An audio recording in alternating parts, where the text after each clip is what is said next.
Aloha and welcome to East Meets West, a cross-cultural journey. This is in partnership with the U.S. Japan Council and the Nisei Veterans Memorial Center here on Maui.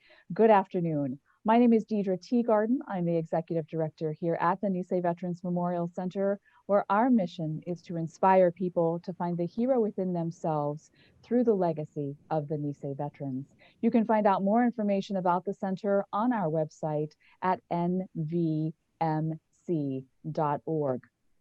We have another wonderful global audience with us today, and we thank all of you for joining us. To our friends in Japan, we just want to say honjitsu wa o isugashii naka go sanka kudasari makoto ni arigatou gozaimasu. Today, we're inviting you into this conversation between three women, Kyoko Kimura, Christine Kubota, and Yolanda Alfaro Tsuda. We are ecstatic to have these three brilliant, cross-cultural, and accomplished women talk to us about their insights and experiences. I will get to their bios in just a minute. We also want to give a very big mahalo to the U.S. Japan Council for allowing us the opportunity to be a part of their Regional Women in Leadership series. And to give you some more information about the series and about the U.S. Japan Council, please help me welcome Navy veteran and President and CEO of the U.S. Japan Council, Ms. Suzanne Basala. Suzanne, welcome. Thank you so much, Deidre. It's so nice to be here for the second in this series. And as introduced, I'm with the U.S. Japan Council, and our mission at the U.S. Japan Council is simply to use people-to-people connections to strengthen U.S.-Japan relations. And one of the issues that's always been part of our work and is of high importance to us is the issue of women's leadership and really connecting across between U.S. and Japan to build our and empower women leaders. So very excited to be here for the most recent installment of our Regional Women's in Leadership series. Now, this is a series that's been going on for many years and really allows us to work with communities across the country and now with Japan through this innovative program to think about Japan's policies to empower women called Womenomics, and to apply that to work that we can do together in our communities and across the relationship. We've been really fortunate to have funding from the Ministry of Foreign Affairs, from the government of Japan, to support this initiative over the years. And it's really been a lot of fun to see it develop, and we're grateful to have this partnership with Deidre and the Nisei Veterans Memorial Center. Now, several of you I know attended the first of this two-part series. And if you did, you saw a really fantastic conversation with some women leaders. And it was really a conversation about the leadership journeys that they had, and then through the lens of being women leaders. And I found it particularly interesting as women leaders in Hawaii, with some of the very unique community and family values that are a part of Hawaii life that I learned through that talk. So today we're taking that conversation further and adding the lens of the cross-cultural U.S.-Japan relationship. And I'm looking forward to the conversation. So I just want to say thank you for everybody for attending. Thank you to our speakers for joining us. And I look forward to hearing your lessons. All right. Thank you, Suzanne. And yes, this is part 2 of a series that we started back in October. So we are really thrilled to be a part of it. As always, we are taking questions throughout the talk. We'll get to them toward the end of the conversation, but you can feel free to send in the questions as you think of them. Just use that little question and answer box at the bottom left of your screen, and we'll get to as many as we can. Now it gives me great pleasure to introduce our speakers, starting off with Ms. Kyoko Kimura. Kyoko is a 30-year veteran of the resort and hotel industry. She has served as general manager of a luxury resort, as well as in the corporate office of a hotel management company, as well as a representative for hotel owners. She served as simultaneous interpreter for President George H.W. Bush. She currently serves as a board member for the Nisei Veterans Memorial Center, the Hawaii Lodging and Tourism Association, and is on the board of directors for the Hawaii Tourism Authority. In the past, she served as the president of the Japanese Chamber of Commerce, president of the Japanese Cultural Society, and president of the Maui Hotel Association. A graduate of Kobe College and also an attendee of the Cornell Hotel School, Ms. Kimura is married to a fourth generation Japanese American who can trace his lineage to the Gannen Mono. She and her husband have two daughters. Their eldest is a graduate of Waseda University and is currently pursuing her master's degree in London. Their younger daughter is a junior at New York University. Our next speaker is Christine Kubota. Christine, born and reared in Japan, joined Damon Key, Leong, Kupchak, and Hastert in 1988 and immediately began building a practice in corporate, commercial, and real estate law, primarily with Japanese-speaking clients. To address the needs of her Japanese clients, her practice also encompasses immigration law, estate planning, and employment matters. Chris is a past director of Meritus, a worldwide affiliation of commercial law firms, which has members in over 270 cities. She is currently active in many community activities and served as the chair of the Japanese Cultural Center of Hawaii, the Honolulu Japanese Chamber of Commerce, and a tri-chair of the Gannen Mono Committee in 2018. She was honored in 2019 at the Japanese Cultural Center of Hawaii's Sharing the Spirit of Aloha Gala, and in 2020 by the United Japanese Society of Hawaii for her commitment and contributions to the Japanese community and state of Hawaii. In 2019, she was selected as one of 2 Japanese American representatives from Hawaii out of 8 in the entire United States to attend the ceremony of enthronement of His Majesty, the Emperor of Japan. Chris has once again been selected by her peers to the 2020 Best Lawyers in America list in Hawaii. And finally, we have Yolanda Alfaro Tsuda, Professor of Global Studies Program at Kobe College in Japan. Born in the Philippines, an alumna of the University of the Philippines and Harvard University, Professor Tsuda teaches migration, gender, and leadership issues at Kobe College. With a compelling migration story of her own, Yolanda continues to be a global advocate for immigration and gender rights. Her publications include Omote no Ura, Japan Views Trafficking, for the Japan Women's Fund, Health and Welfare Issues of Migrants in Japan, as well as the biography of Katsukaishu's American daughter, Clara Whitney Kaji, for publication in 2021. As a scholar and humanitarian, she believes that without the proper understanding of the impact of the movement of people, we will repeat mistakes that take us to a never-ending cycle of war, conflict, discrimination, and poverty.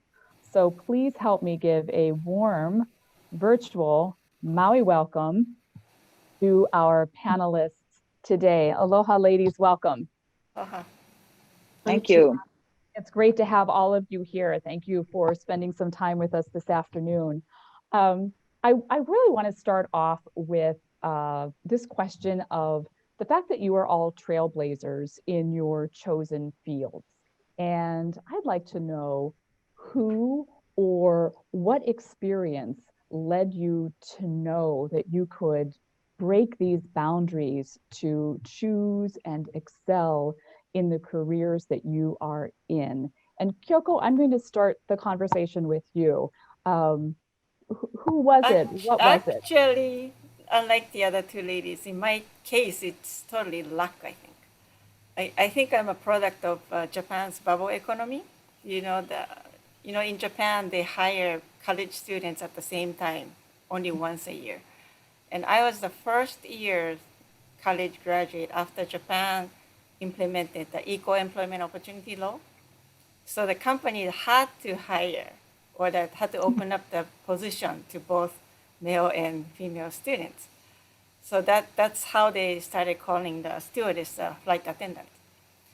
So, but that was a good timing because the bubble economy made the labor shortage so serious that actually the companies were like entertaining us. So at the job interview, I was asked, do you speak English? And yes. Do you have driver's license? Yes, I do. Okay, do you golf? yes, I do. Okay, you're hired. Oh, that was it? And I got hired. And after that, even on in the first year, I was flying first class to Europe and Las Vegas and New York. And so that was the era of Japan. So even the position like the hotel general manager, traditionally male dominated, was given to me. And they transferred me to Maui, which they usually don't transfer females very far. But there was one person, her name is, oh, actually, Mrs. Terada is a founder and the owner of the large transportation company in Osaka.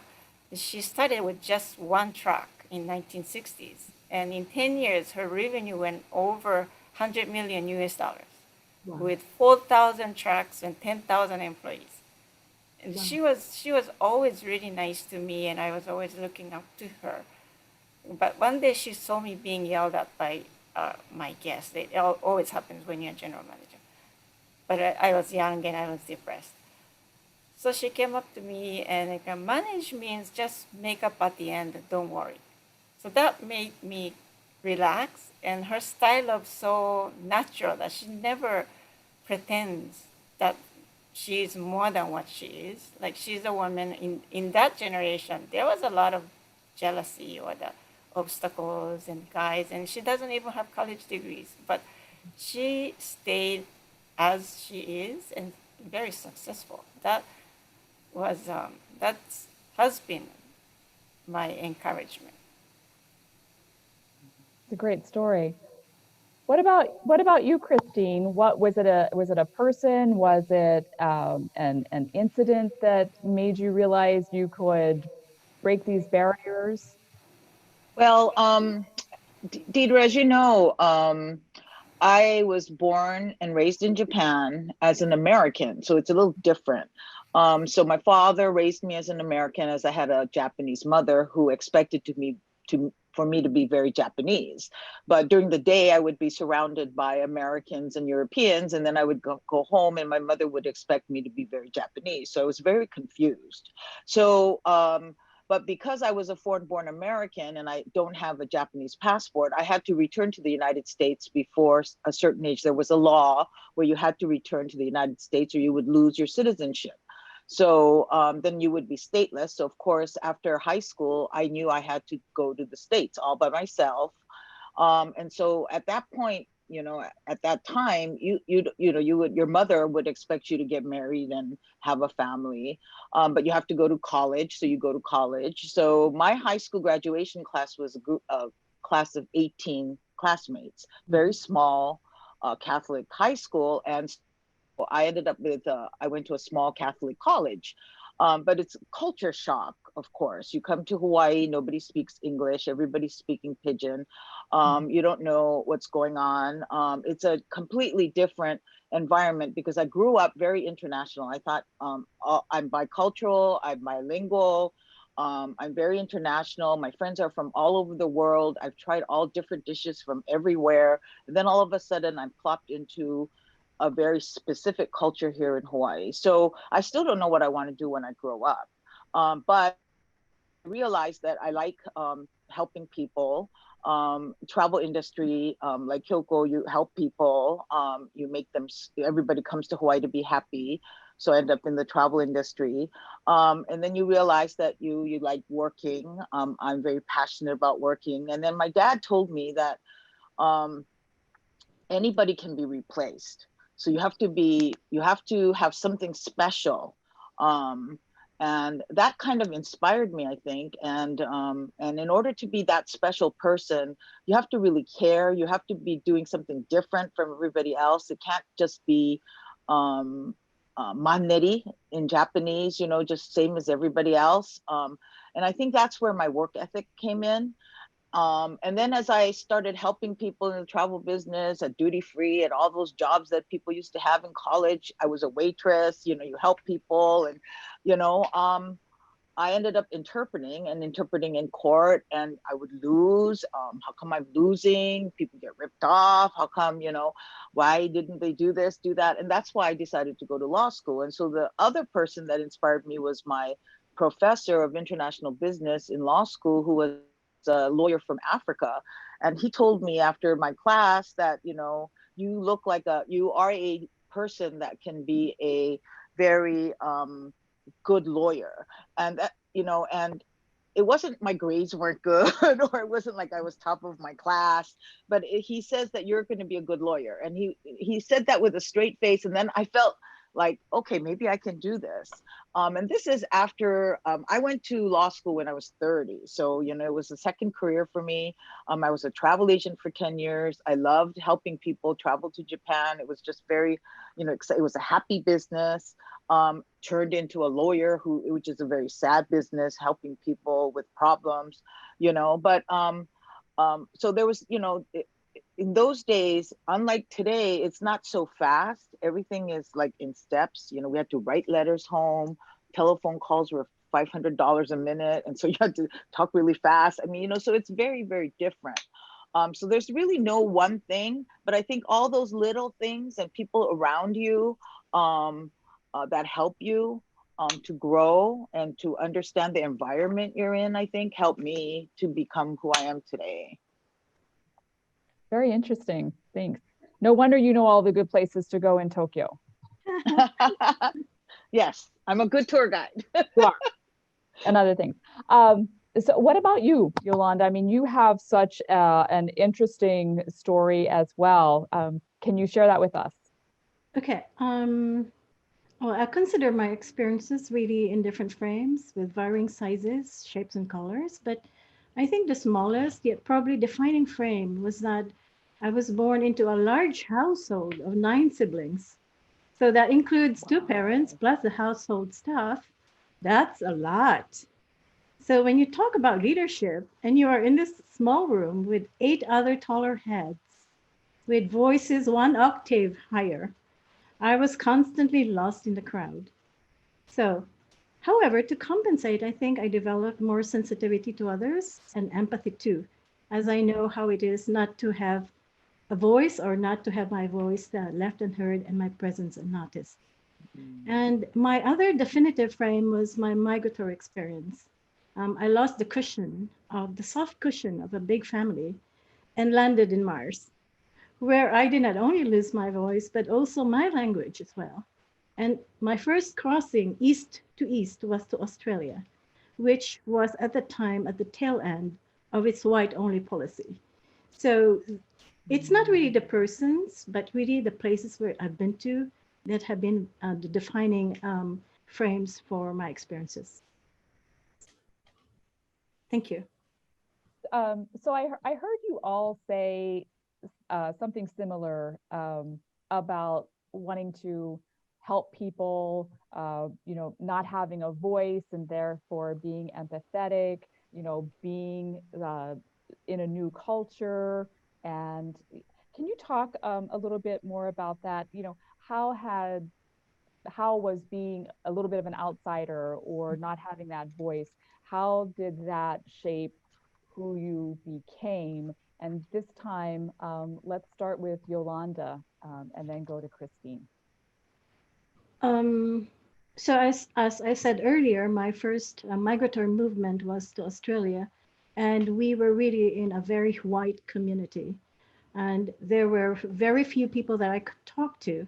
But I think I was able to see at an early stage the importance of networking and the importance of being multicultural at the same time, that I go beyond my own cultural definitions and try to embrace more diversity and be inclusive of others as well. And if I am able to include others as part of me, then I think it's much easier for others to include me as well. So that was my experience in Australia. And then I moved to Japan, which really is 180 degrees, kind of like a turnabout, because when I came here more than 30 years ago, I think before Kyoko was born and Christine were born, I don't think so. It was at a time when women were not really wanting to have careers, I think. And I come from a country and I have a family where women just work and have careers. So, and I was working since I was really very young. And then all of a sudden I was thrust into the society where there was nobody to talk to about careers and working. Um, so again, at the time, I was one of the early, I think, Filipino migrants to Japan in the early 70s. So I really had to make my own network and to reach out to other people as well. And in trying to define myself, I think it was really again with a new kind of a networking that I was able to um, to have in at first in Tokyo and then 2 years in Shikoku, and then after that to the Kansai area. Christine, you're nodding your head. No, it's I'm kind of flashing back because as I said earlier, I was in my grade school in junior high school years, there was me and Kimo, two Japanese Americans in a class of an international school. Rest were all Caucasians. So I was surrounded by white people in Japan growing up. So I just thought I was a white person, growing up in Japan. So I thought, and we're all speaking English, and so that world is different from the world as you're walking home, in Japan. So if you're walking home in Japan and riding the Japanese bus, you're surrounded by Japanese people and you look Japanese. So they don't think you're a Caucasian person, but you're still in school. So you're in like the Caucasian mode. And so it's the shifting that you have to do. So every place you are, you have to shift to determine who you are and what you are doing at that specific spot. So you're learning to do this as a child, as a young person growing up. So I come to Hawaii and it's another different environment. The Hawaii style is very different. I spoke English when I came, and I said earlier, I didn't understand a lot of people back in the 70s. I had to take the English test when everybody spoke Pidgin. And so I had to learn, and I hung out with people that were from Lanai to learn another language so I can speak Pidgin now, because I was determined to speak Pidgin because nobody would talk to me. And social life, it was so important back in those days, when you're 19, 20. And so that was a goal. So then you decide, and there's a status quo bias too, right? A lot of people in Hawaii want everything to remain the same. So you're a foreigner, you're coming from Mars, you're coming in here, you want everything, you're changed. I'm from Japan, you're from Japan. And it's not like now, where everybody is international, they've traveled, they've gone to Japan 10 times. Back then, nobody's gone to Japan. Japan is like this place, far, far away, so, it's this mysterious place. And so, you want to represent Japan, tell them about it, how wonderful it is. I mean, that was one of the reasons why I became a travel agent and took tourists to Japan, because I wanted people to go to Japan and not Vegas on their honeymoon. I wanted to show them that you can eat noodles for 300 yen, and not worry about it. It's not like the most expensive place in the world, and so, but people don't know these things. It was very stereotypical, they stereotyped everything, so, but on the other hand, if you're too different, then they won't like you, and when you're only 20, you still worry about things like that. So then you have to kind of pretend like you're still a part of, what you want to be, but you still want to be somebody special, so that was, I think, an adjustment that as you mature into an adult, I think like you did in Australia, I think, Yolanda, you just have to kind of adjust, to see who you are. And then it's who you meet, people that, your mentors, people you work with, people, your professors, your friends, where they come from. Right. Kyoko, what about you? So how did those things affect you? Again, I was really, really lucky that I landed here in Hawaii. Actually, Kobe College is the the place that most of the fathers in Kansai area want to send their daughters to, right? Not so much of the academic achievement, but you can marry off your daughter to the good Todai graduates. So, and there's a building dedicated for the alumni association, and a full-time staff is doing a matchmaking in there. Yeah. And of course, I was registered, and I got rejected by so many candidates. So, ended up being ended up being here. But because I was sent to Hawaii, and of course, I didn't know any better. But because I didn't know, people helped me. I didn't encounter any discrimination, any bullying, any I don't know. So everybody here embraced me as a child who doesn't know any better, but was just transferred by the company.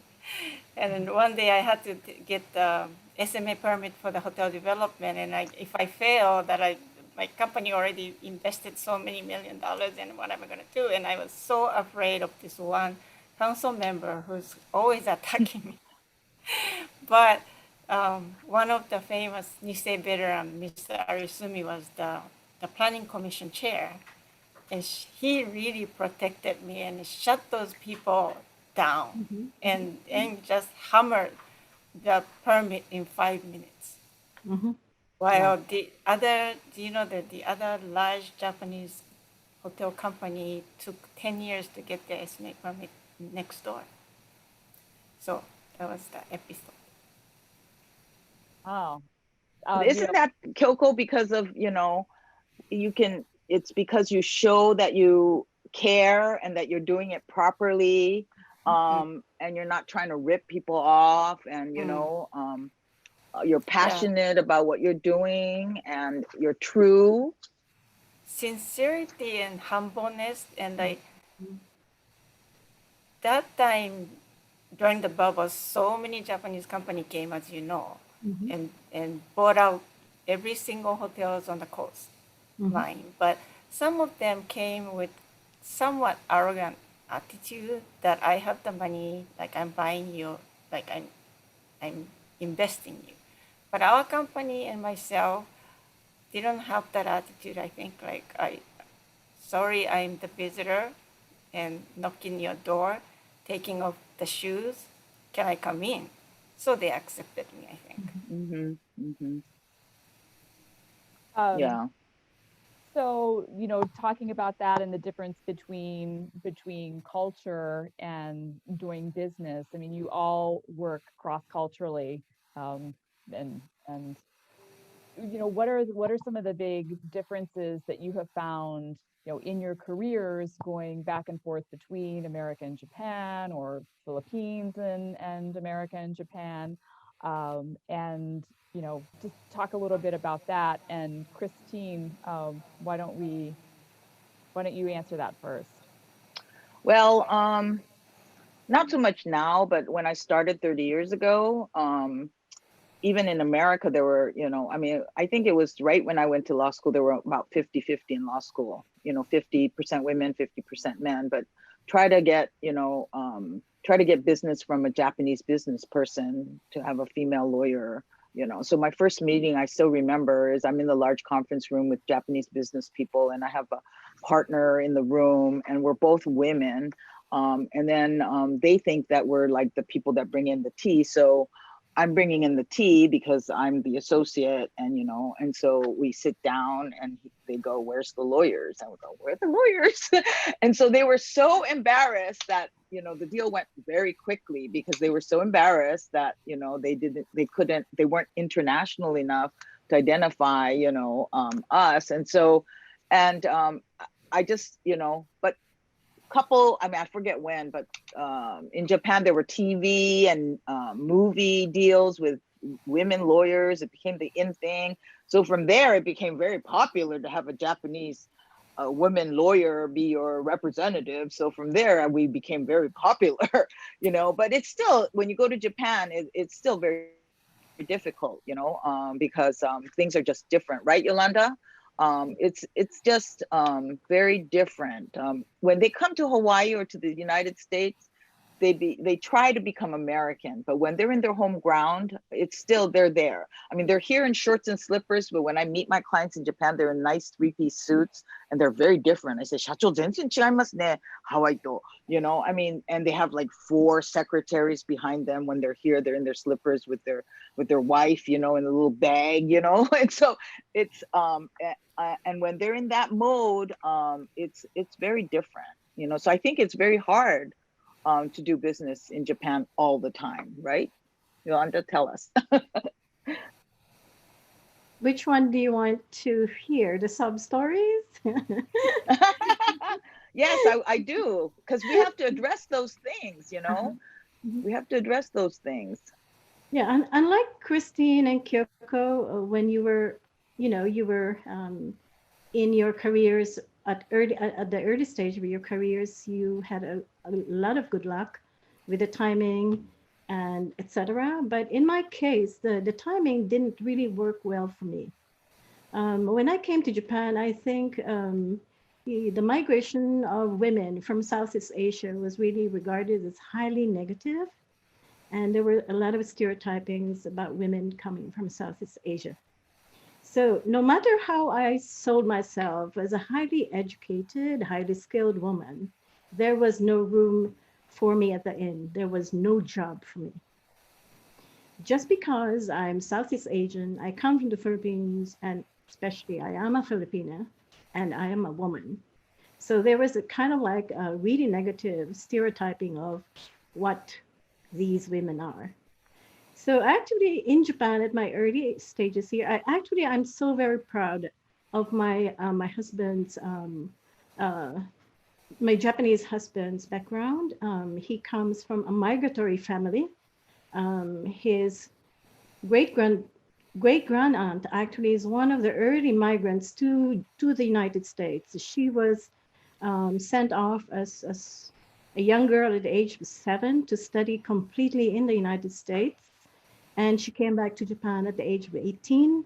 She was not Japanese. She was a cosmopolitan American woman who could not read, write, or speak in Nihongo. And however, so she would know how I feel. When she came back to Japan, there was also no room for her. So she had to elbow her way. And she established actually a university that still bears our name. So you can see here, I get a T here. That's the university. So that's my T. I'm so proud of I didn't know about my husband's background before I got married to him. Because I met my husband in the Philippines when he was a graduate student and I was an undergrad student. And when I got married to him, we were going to get married. The question at that time was, why are you getting married to the enemy? As you know, we are going to be commemorating the bombing of Pearl Harbor in a few days' time. And that actually changed, I guess, the history of all our countries, including the Philippines. So for me, that coming from Southeast Asia really is a great part of my identity. And yet when I came to Japan, it was really something that was negative from the point of view of the Japanese at the time. So I had a lot of anger with me. Why is it I couldn't find a job just because of my background? So, however, the anger, I kind of like put it into positive use, and I told myself, I need to get educated and I need to get reskilled. And that's the reason why I decided to bring my 4 children. Okay, Yoko, you have 2. I got 4. I saved Japan from dwindling population.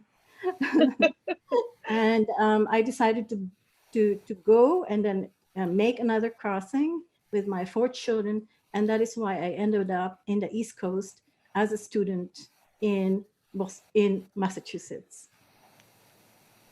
So that was how I was able to get over the negative experiences, was through education and reskilling. Wow. At the age of 35, by the way. Fascinating. Tsuda Umeko is a famous founder of the Tsuda Juku University. Everybody knows in Japan. So it's pretty impressive. So Good Kyoko, for her. yeah, very good for her. What a pioneer. Mhm. So Kyoko, what about you? I mean, you do a lot of work Even culturally. now, the hotel industry in the United States, like Marriott International, is recognized as the #2 U.S. company of diversity, and I think it's #5 in the number of women executives. So I think more than half the senior position is held by women here. Versus, I'm on the board of the Hawaii Lodging and Tourism Association. We have about 40 board members and 12 are women. But do you know, I just checked the Hawaii Hotel Association has 32 board members, and finally they have one woman. Yeah, and they've never had female chair in their 100 years of history. So it's still very dominated by male, this industry, especially in Japan, but it's could be because it's physically hard. Being on a property, especially as GM, like the problem always happens at night, and the events are on the weekends, and you cannot take any day off. Who would have thought I had the 9 months of the day off, right? If it wasn't for the COVID. But you cannot close this business, usually, not like this year. So it is physically hard. Like I used to go to work at 4 in the morning to like 3 times a week to send off the VIPs and come back home and cook breakfast for everybody and go back to work and then come back to make dinner and go back to attend the VIP's wedding or whatever. So that was really physically hard. I took only 1 week off when I gave birth to the second child. Wow. That was my maternity leave. But so I wouldn't really recommend this industry to women, but that's the situation of the difference between Japan and United States. But I think, I think in any industry, I mean, if you really like what you do, you work hard at it anyways, and I think women can do anything. And so what we need to do is we need to create a support group. To start off with is a good husband who understands what they like, that you like to do, what it is that you like to do. And they can't give birth. So, they're going to have to support you if, that's, I think it's important. I don't have children, but I can see my partners that do. They really do have a very understanding partner, and we have a very understanding work environment here of supporting each other. So if they need to take 6 months off, they need to take 6 months off, and we will help each other knowing that they will come back. Because our business is a 24-hour industry, not necessarily because the guest is going to slip and fall at 3 in the morning, but I don't do divorce, but there's divorce lawyers that get calls at 2 in the morning because they're fighting over their dog or something. I mean, I think you need to find people that are supporting you. I think even in Japan there are people. I have women presidents that come here. They tell me their sob stories, but that's the first thing they tell me is that you just have to have a really good support group, because it's double hard for them to figure it out in Japan, Yeah. So, and I think the good news is I think it's getting a little bit better. I think it's Japan is opening up. Abe-san did a lot for womenomics, and I think hopefully women are getting a little bit more wherewithal to do things. The world is getting so much smaller. Everything is so much faster. We can communicate so much easier. And the only bad thing is we can't go anywhere now. So that's a bummer. But other than that, I think the current younger women have a great opportunity, I think. Don't you? Yeah, Think so? yes. Definitely, yes. Thank you for taking 4 children to Japan. Like, they can, guys cannot give birth, but they can raise them. That, the Japan, the, people say the babies up to 3 years old needs mother is a myth. They don't remember. Mm. Yeah, up to 3, nobody remembers who changed their diaper. Mm. So go get the help. You don't have to be with them all the time. Mhm. Mhm. Right? And Well, So my husband, he did the diapers.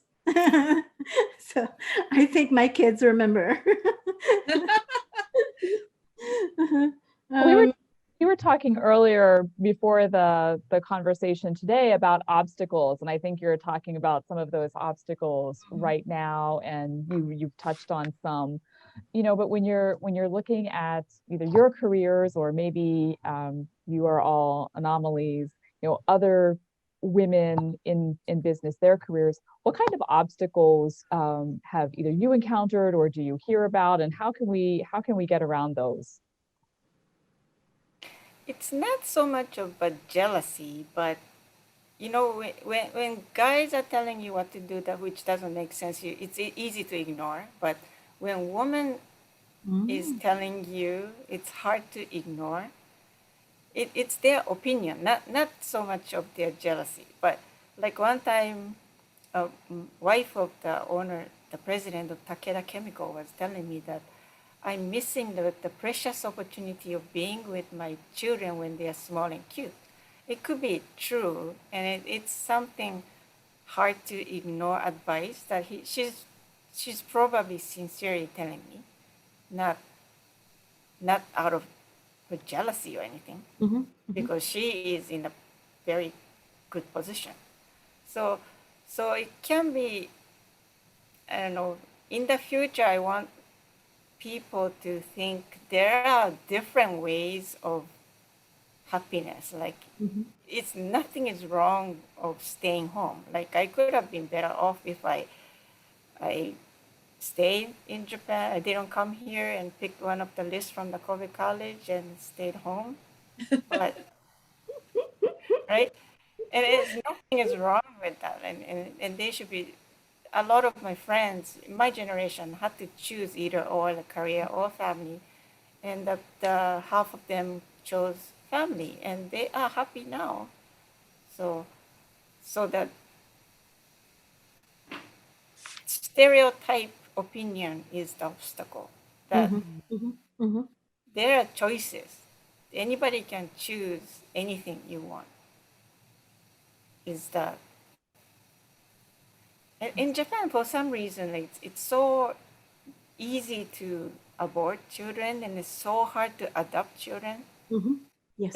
That is hindering the opportunity for women, I think. Like, the Mrs. Sarah that I was just talking about, she already had 2 sons, but she really wanted the girl, so she applied for the adoption, and it got rejected because they said she's too busy. Duh. She could have hired every day different tutors from the world for the adopted child, but they lost the opportunity. Like, one of my daughter's friend was adopted from China because they were rejected by Japan government. The couple's age was the total was over 100. That's the rule in Japan. But then on the other hand, they don't go for father seeing the mother or the mother seeing the father. I mean, so single parent custody, and it's just very strange. I mean, somebody has to put one and one together. Yeah, I mean, it's very disparate. Has to be that stereotype. Doesn't have to be. Right. Yeah, it's okay to have 2 fathers or 2 mothers. Yeah. I mean, so long as there's love, it doesn't really matter. The children know, so it's, and different people show love in different ways, so, and I think that's good too. I mean, why not? You can't have your standard love just because you're home, your mom was wearing an apron and big cookies doesn't mean you're the best mom in the world, right? I mean, so, but the other person doesn't know, so they think that that's the only way you can do it. So, how come you're not married yet? How come you don't have children, Because I don't want any, it's too late already, or, I mean, just leave me alone, But but that's what they think shiawase is, but it doesn't necessarily have to be, you know. Well, how come you don't have a job? I mean, you know, so, but that's okay. So do you think it's changing in Japan now, you know, with Abenomics and, you know, women being more encouraged to go into the workforce? Now it seems like women are going into the workforce, but they're not having children. So it goes back to Kyoko's point of it's either or. And even though we talked about you can have both. Yeah, to choose. You can have both, or you can have one, or you can. There's no acceptance or embracement by the society, and the policymakers or guys too. They don't really understand that true diversity, because they are. And the men are choto tayorinai too, right? So yeah. So it's more difficult for the women to make the choice. So if I really wanted children, and I think it's very difficult to find that right man. Maybe you have to go to Kobe University to be put on that list. But, you know, I think it's really hard to find a really good man that is going to support, especially somebody who wants to work or has very independent or very entrepreneurial or smart or whatever. You know, I think it's very difficult. You know, so. But in my experience here, since I'm here in Japan, and I'm so blessed because compared to the two of you, I am in an entirely all girls situation. We have a lot of women in both in the teaching staff and also the office staff. So in fact, our president is a woman. And so I am really blessed with being in this, the women in the majority position. However, what I still see as a big obstacle is really the mindset of the women themselves. I see a great deal of course, when we think about Abenomics, we think about how much he has done to uplift the situation of the women. But I look at the work situation.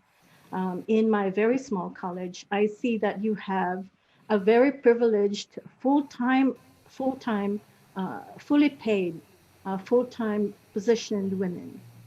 And yet you also have below them women who are part-timers, who are paid less, who have very little benefits. And there are also women who are contractual. And see here, you see that we seem to be such a very happy family. And yet within this all women's world is the joge kanke in terms of financial situation. And also when I talk to the students, I am so privileged because every year I get a fresh batch of young women, and they actually are the ones that educate me according to what is really happening in the world out there. And these are the women who are still trained to be quiet in society. So this is one thing that we have, I always tell students, we have to change the idea about that you always say no, that you say you cannot, that I'm not good at, I have nothing special. We have to start with an assumption that we are all smart women, that we could do many things, that we are special people at the same time. So this is what I do as a training from first year, to train them not to say I am shy, but I always tell them, you are not shy, except that you are just trained to be afraid that you have a voice and that you also have your own ideas, and yet you're afraid to say it out in the open. So the mindset of the women, we have to change this, whether we are in the States or in Hawaii or wherever we are. I think this is one of still the big obstacles. Yolanda, people in Japan, you know, when people homeru you, they say, oh, you look so nice today, or, oh, I really like that painting you drew, or this is a really good whatever. In Japan, you say, ah, そんなことないですよ. You know, you always say, no, ダメ. Yeah, そんなことないですよ, or whatever. So you're so used to saying that. That's the first thing I learned here in the United States. You don't say that. You say, thank you, you know. And it's so different. I mean, it makes you feel good and it makes you feel proud. Yeah, and then the other person looks at you differently. It took me a while, but at the very beginning, you're not supposed to be proud of the things you do or how you look, but everybody is, and so you have to kind of join in. So I totally agree with you. I mean, a lot. That's just the way the culture is there, because we're not supposed to be boasting outside of our circle. You're not supposed to stick out, or else somebody's going to pound you with a hammer. Yeah. I agree. I remember when we first moved to Japan, it was culture shock to us because we were coming from, Pennsylvania, and my mother was told by one of her friends, oh, tomorrow I'm going to introduce you to my daughter, but my daughter is, she's dumb, she's not good looking, and we're so sorry that you have to see her. So my mother told my brother and I, now whatever you do, whoever comes to the door tomorrow, you just don't say anything, you just fight. And of course it was this uber accomplished young woman who was equally gorgeous and spoke English, and we like, oh, that's so strange, because my mother would always introduce us, this is my daughter, she can do such and such. And after we lived there for many years, we realized the change and not to do that. But it is very interesting that cultural difference, and I think here in Hawaii somehow we have that balance between it's a perfect bridge, it's a perfect balance between that Japanese being very, very, oh, no, no, no, no, no, oh, no, no, not me, and having that those Americanisms. But I just had to jump in and say that, and we have some questions coming in too. One of the greatest things that I did really was to tell students that they have to learn from the stories of the other Japanese that migrated. And that's the reason why I started a fieldwork to Hawaii. And that's really was a very, very, the best thing that happened was to meet Kyoko in Hawaii, not in Japan, actually. Really, it was a very accidental meeting during that fieldwork. And the reason is that the women I think all over the world, we hardly know the stories of the women before us, and also of the people, our people who moved beyond to different shores. And this going back to the stories is really very, very important. And what best story can you tell to other people is the story about yourself and your own family, especially the women in your family. So two things that I do, I'm really very proud of, is when we do our self-introduction, when we meet for the first time, I tell students, give me a self-introduction about your jiman banashi, something that you were proud of to have done in the past, something that you're doing right now, or you want to do in the future. Do not tell me about your dog or your cat. They are cute. Okay, they are cute, but I want you to start with you. And then another one is that I teach family history writing, especially focused on the women and how many generations of women can you actually do a research on. And this is what we do. So in the second semester, so that they could have a family history that they could present as a Christmas gift to their families when they go back home for the holidays. And really, we need to be proud of the stories of ourselves and the women in our families.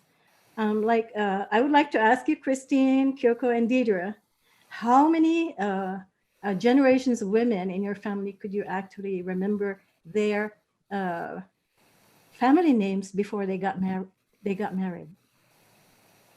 Actually, I have like 4 generations up is all Kimura, because the husband married to Kimura clan. Oh, okay. So, that's cheating. I only know up to my grandmother, but when I did research on my grandmother was a really cool person, and so I mean, she was an entrepreneur way back when. I've never met. She died before I was born, but I mean, if women could have done things like that back in those days, I don't know why we can't do it now. You know, I mean, the people in those days did so much. I mean, they worked so hard. Yes. There were so many more obstacles, and they still persevered. So, you know, I mean, we got it easy. I mean, really, in the plantation days, I mean, it was really, really hard, you know. Could you imagine, Christine, you only remember up to your grandmother, which is one generation, two generations above you, right? Which means that after two generations, your great grandchildren would actually they don't remember you. Isn't that sad? It is sad. It is sad. So we don't want that to happen. Okay, we have to let our grandchildren, great grandchildren, or grandniece, grandnephews to remember us and the women before them. A wonderful project, and something we should all be doing. I have a question that came in from Jeanette Takamura, and she's asking, I'm inclined to believe that there are generational differences. I have observed that more younger men are able to see that the world need not be so gender biased, and that being able to engage with their young children is actually a wonderful opportunity. I think she's talking about the millennial men. Your thoughts? Who wants to jump in? Yes, I agree. They're blind about everything. I think they're very blind about everything, but they're very, their culture is very different though. And their work ethic is different. Everything is different. So I have to learn how to adapt to them. So the bias is a little different, I think.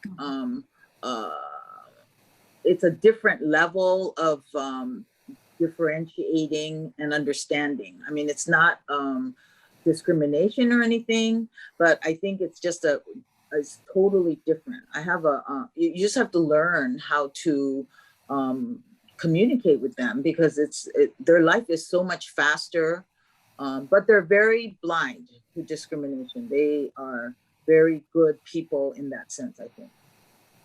Generally. Yeah, generally. But you know that the Japanese here in Hawaii are carrying the culture of 100 years ago. Still, is it just my household or so? And in Japan, the younger generation more majime than our generation, I think. Don't you think?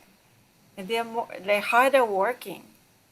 So that even young generation boys are working longer hours, I think. Here? Or in Japan. Well, the work market in Japan is changing too, but because they don't stay late to play mahjong with their joshi, and they don't go golfing with the weekends, and they go drinking, but it's only by their house, so it's not like before COVID anyways. I mean, the culture, I think, is really changing a lot. And the law has changed, but it's not adopted. You can take what do you call when your wife gives birth, you can take off too. Oh yeah. No, so that's what I mean. They're very well, the system is getting better because people commit suicide, they die because of overworking. The laws are changing. Hopefully it's getting a little bit better. But Ikuji kyuka. Well, I can talk about my husband's generation, and also I have 2 sons and 2 daughters, and all of them are married. So which means that I have 4 sons and 4 daughters. And of course, definitely, the generation of my children are much better than my husband's generation. However, we look at the data about the gender issues here in Japan. Still, the data tells us really it's still a negative situation, including for the young people who are actually more working right now. I look at my kids, they are teleworking. They have the children at home after 6 p.m. and yet they're still working until 12 p.m. So I do not know. Of course, we do not know what's going to happen next year, but I think this is a situation that is still evolving. But still, the gender difficulties are still there. The gender issues are still there. Racism here in Japan is still something that is really, really real. For example, this week, Nike came out with a new advertisement on racism issues, and it has actually become very, very controversial. And some people really didn't like it, and yet some people are very, very happy that the question of race has come out in the open here in Japan, because we never discussed about race before. The idea of a foreigner in Japan before, I think especially when Christine was here, was really a white, blonde, and blue-eyed person. But the situation is now changing, and yet how society is coping up with diversity and inclusion issues, the pace is really very, very slow, especially in schools with really a diverse ethnic groups coming in public schools. So we are starting to near the end of our hour and 15 minutes. And I'm so sorry because I'm enjoying listening to this conversation and wanted to continue. But as we close down, I'd like to ask each of you your thoughts on what you want to see for women or men in the workplace moving forward. What is that perfect situation for women moving forward? Well, let me start. I think everybody into the future, as I said earlier, the world is smaller, there's more information, there's more occasions to share and exchange, but it's a changing market. There's so much competition. You have to have an expertise in everything you do. There's more resources, but you have to be more specific. So those are barriers. So start with networking, be persistent, have passion and vision, and 絶対に諦めない. Don't give up. Those are my sayonara words. Mine is that, like, I want everybody to know that there are so many choices and it's okay to choose any of them, and don't worry about other people, what they think. Like, it's still the obstacle that how the woman sees women, like the fact that Barbara Bush was a lot more popular than Hillary Clinton. Sorry for the Democrats. But there are so many women didn't want to see a woman in the Oval Office, right? Except for, I shouldn't say any inappropriate comments. But so there are so many choices. Then it's okay to be a mother if you want to be a mother. It's okay to be a lawyer if you want to be a lawyer. It's okay to be a flight attendant if you want to be a flight attendant. And don't worry about others, what they think. And do what you want to do is one thing, but go to where you are wanted. Then that's gonna break up or like open up your life a lot more. Okay, as I guess the oldest among you, I have a longer list of my wish list is longer. Especially for the women, for the young women here in Japan, also for the rest of the world. I would like to have much more IT literacy. The IT literacy in Japan, of course, I do know that the US has done a lot of training for the younger people from the elementary schools and on, but IT literacy in Japan, especially for women, is still very low. Really very sad. Number two, I want more financial literacy for women, because now I see a lot of poverty. When I came here 30 years ago, I did not hear the word poverty. Now I'm hearing the word poverty, and it's poverty for women and the young people. And I think you saw the suicide rates last week. There was news about the number of people who died from COVID in Japan. Actually, the number of suicides is more than the number of people who died of COVID-19. And most of the suicides are women who are not able to financially have a good life for themselves and for the children. And the number 3, of course, I would like to have gender literacy, both for women and men. And I would like to have this introduced really early on, from kindergarten and on. And also leadership literacy.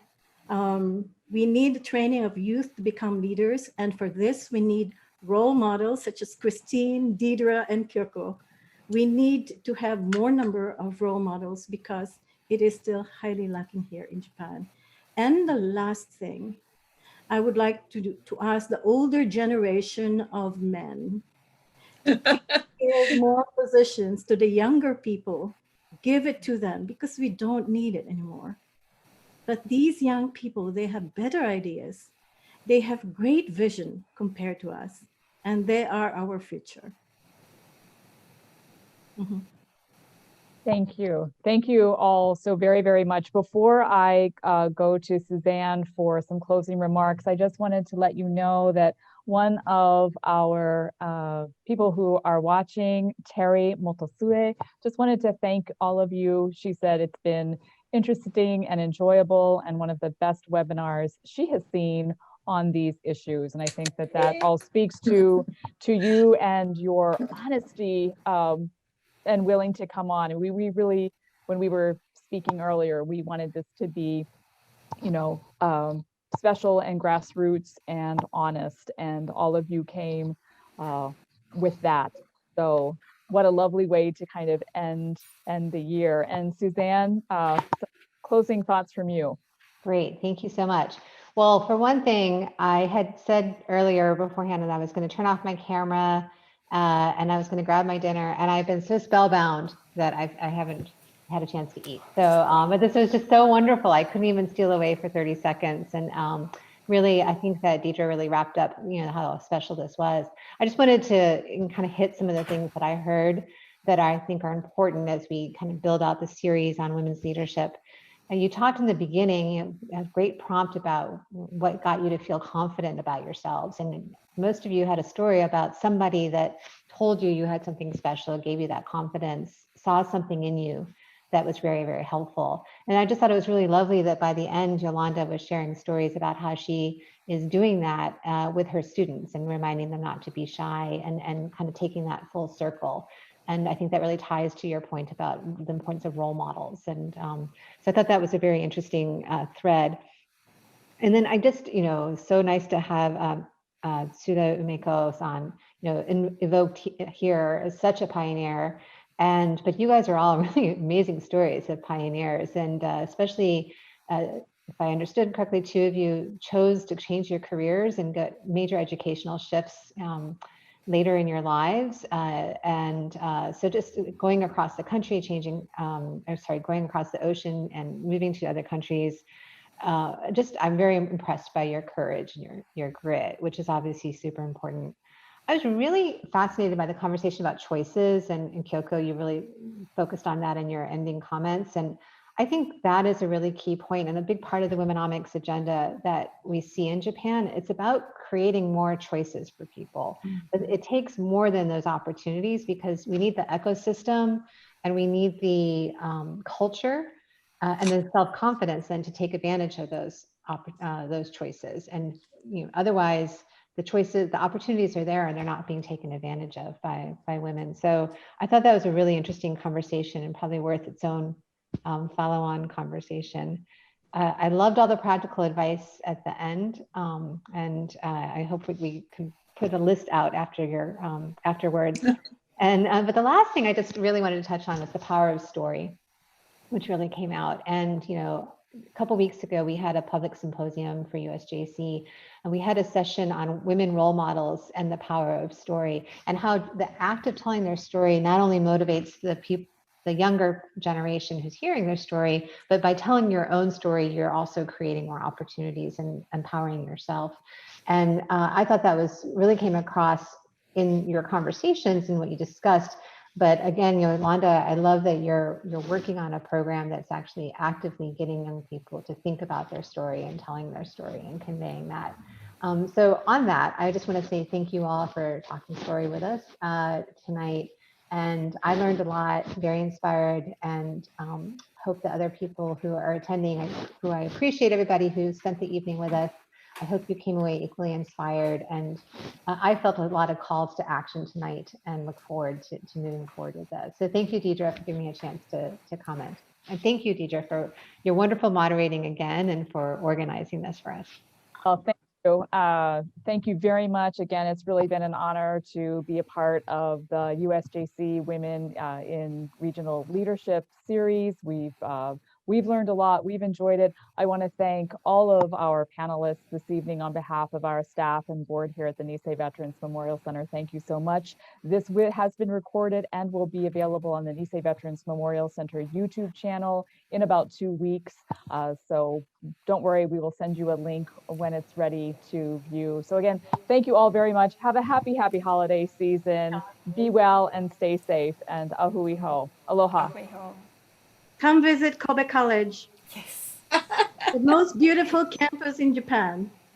Okay. We'll be there.